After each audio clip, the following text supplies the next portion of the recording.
술이 깬 다음날 아침 숙취운전이라고 하는, 숙취운전 법률 용어 이런 건 아니고요. 분명히 술을 마시고 그대로 이제 운전한 게 아니고 집에 가서 자기는 잘 자고 술이 깼다 생각하고 아침에 이제 운전을 했는데 이제 음주 상태가 지속이 된 거죠. 자고 일어났어도 술이 안 깬 거죠.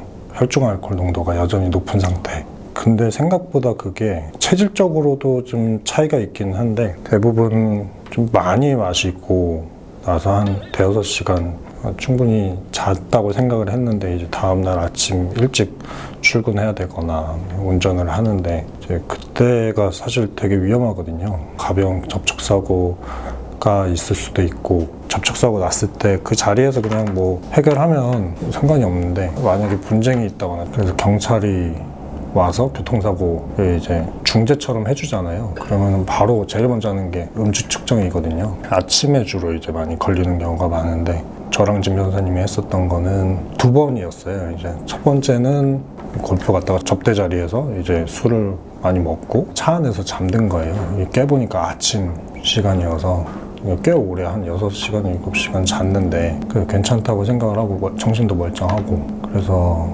운전을 하다가 차가 고장이 나가지고 멈췄는데 내부순환도로 같은 그 타는 곳 있잖아요. 거기에서 멈춰버린 거여서 이제 경찰관이 왔는데 이제 측정을 해보니까 너무 높게 나온 거죠. 아, 이거는 아직 덜 깼네 이게 아니고 너무 높게 나온 거예요. 그런데 한 달 있다가 또 비슷한 상황에서 또 그렇게 돼서 2번 연속인데다가 그 전에 전과도 있었고 그래서 실형이 나와서 복역을 하다가 항소심에서 집행유예로 풀려나왔는데 본인이 판단하기에 괜찮다고 생각을 하더라도 그 다음날은 웬만하면 그냥 운전을 안 하는 게 제일 좋고요. 그래서 전날 마셨다고 해서 그게 면죄가 되거나 난 내가 술에 취한 상태인지 몰랐다, 나는 괜찮았다, 멀쩡했다, 뭐 일종의 고의가 없다, 음주운전에 고의가 없다 이런 거는 전혀 통하지가 않으니까 웬만하면 술 마신 다음날은 그냥 차를 안 가지고 다니는 게 좋습니다.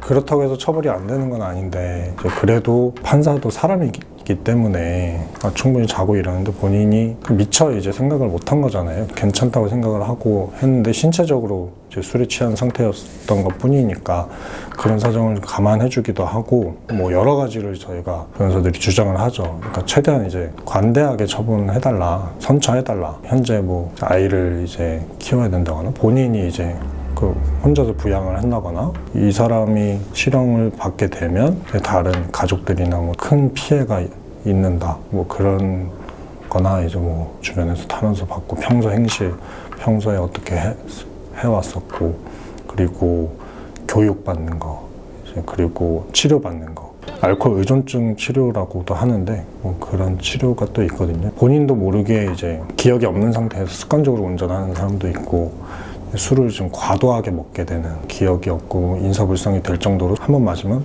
많이 먹게 되는 그런 걸 또 치료해주는 약물도 있고요. 상담 프로그램도 있고 뭐 그런 것들 등록하고 다니면서 이제 다녔던 거 제출하고 뭐 그렇게 해서 다시는 이제 이런 일 없도록 예방을 하겠다. 원천적으로 하겠다. 뭐 최대한 관대하게 해달라. 그래서 음주운전 같은 경우는 거의 정해져 있어요. 그러니까 해야 되는 것들, 그런 것들을 저희가 이제 리스트를 이제 만들어 드리죠.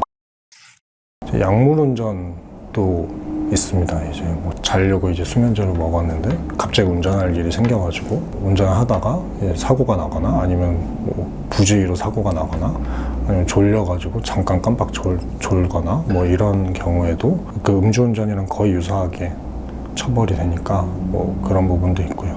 지인인데 영상을 볼 것 같기도 한데 부부싸움을 했어요. 근데 부부싸움을 했는데 여자분 쪽이 원래 평소에 가끔 이제 먹는 수면제가 있었고 막 부부싸움하고 조금 진정이 됐을 때 남편이 이제 재우려고 약을 이제 물에다가 해가지고 같이 해서 이제 준 거예요. 근데 몰랐죠. 이제 수면제인지 모르고 먹었는데 그러다가 이제 싸움이 다시 격해져가지고 뛰쳐나와서 흥분 상태에서 운전을 하다가 아파트 주차장에서 여러 대를 이제 충돌을 한 거죠. 그래서 그 현장에 이제 보험사 오고 경찰도 오고 그런 사안인데 조사하다 보니까 얘기가 나왔고, 이제 둘이서 이 사건 이후로 부부끼리 이제 통화를 하고 막 변호사랑 이제 뭐 상담을 한 다음에 통화하고 막 그러는데, 알고 보니까 이 남편이 먹인 그 약봉지가 그 수면제가 아니었던 거예요. 그래서 그 통화 녹음 제출하고, 모르고 먹은 줄 알았는데 이제 수면제가 아니었다. 그러니까 수면제를 먹은 게 아니었던 거죠, 객관적으로. 그거를 다행히 증거가 있어서 그걸 받아들여줘서 했는지는 모르겠지만 다행히 무혐의로 나와서, 처음에는 보험사에서도 이제 면책 결정을 했는데 나중에 이제 무혐의가 나와가지고 보험금도 나오고 그렇게 했습니다.